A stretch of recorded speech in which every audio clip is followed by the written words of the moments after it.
always tell, he'd just throw back the cover and jump right up and yell, keep them cold, icy fingers off of me. Keep them cold, icy fingers off of me. Everything. I wish I could just talk to someone. It's all falling apart here. I can't believe what's happening. It's strange. Such a little thing. How many times you watched that thing? Guess you really miss her. Don't worry, we're almost there. You'll be able to look her up once we're on board. Sounds like you do have a lot of catching up to do. All right, everyone, we're here. Sinking our orbit now. All this trouble over that chunk of rock. Deep space mining is a lucrative business, Miss Daniels. Aegis 7 is a gold mine according to prospectors' reports. Cobalt, silicon, osmium. Now, where is she? There she is. We have visual contact. So that's Ishimura. Impressive. The USG Ishimura. Biggest planet cracker in her class. And it looks like they already popped the cork. Why is it all dark? I don't see any running lights. Corporal, take us in closer and hail them. And stay clear of that debris field. We're here to fix their ship, not the other way around.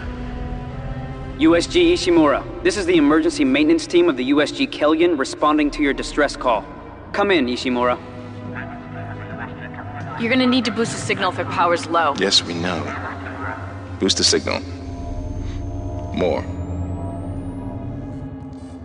Never heard of a total communications blackout on one of these things. You'd think with 1,000 people on board, someone would pick up the phone.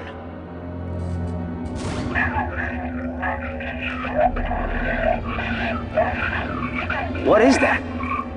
It's a busted array like we thought. Sounds like they're having problems with their encoder. You get us down there and Isaac and I can fix it. 48 hours max. All right, you heard the lady. Take us in. Let's see what needs fixing. Gravity tethers engaged. Automatic docking procedures a go. What the hell? Sir, the auto dock. What is it? We're off track. We're gonna hit the hull. Hit the blast shields. That guidance tether's damaged. Switch to manual, now. Inside the magnetic field? Are you insane? Abort! No! We can make it inside. Corporal, gave you an order. The field's too strong.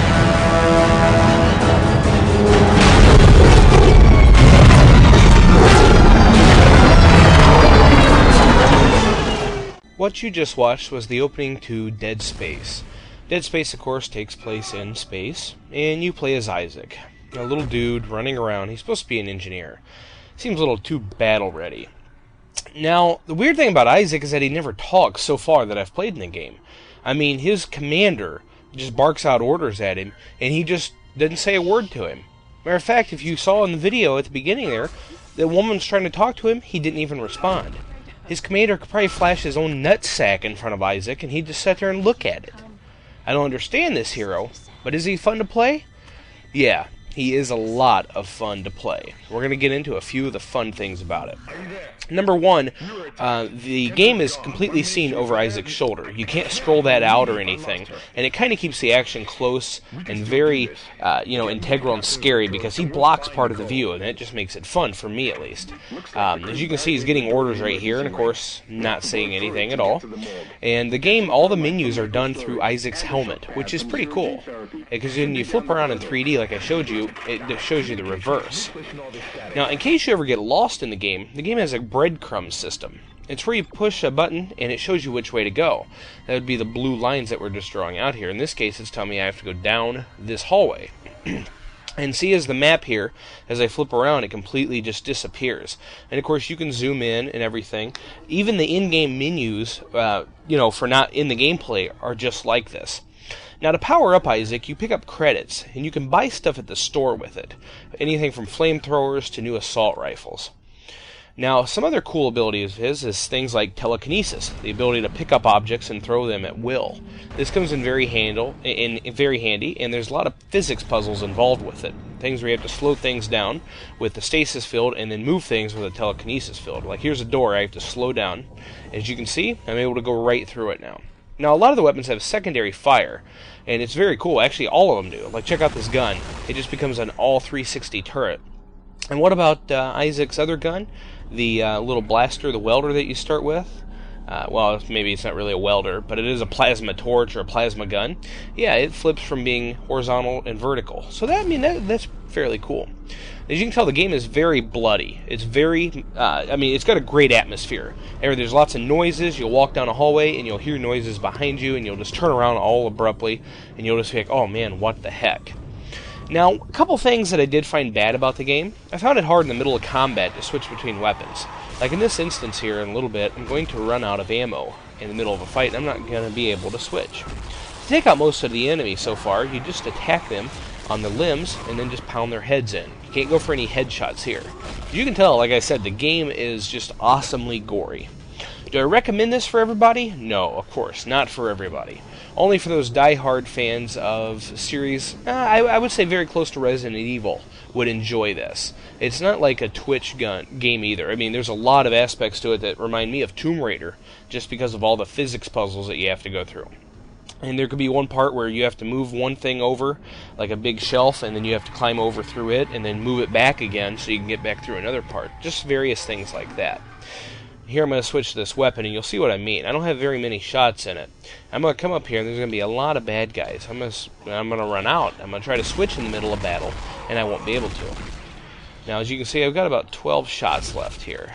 Let's just find out how many it takes me before I can actually run out. Let's see. There's one. I'm going to put her in auto mode here, and boom. Yeah, very, very effective weapon.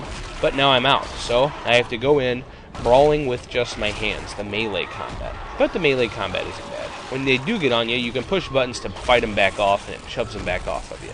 But you don't want to keep doing this, as they do get a lot of hits in on you. As you can see, the health bar on my back, that's how the health bar is. It's that little blue and yellow bars on my back. When it gets low, yeah, you're pretty much in dangerous territory.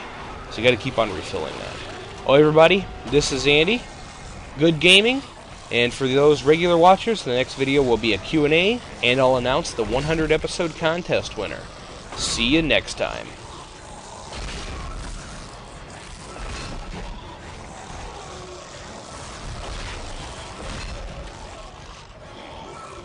Just throw back the cover and jump right up and yell. Keep them cold, icy fingers off of me.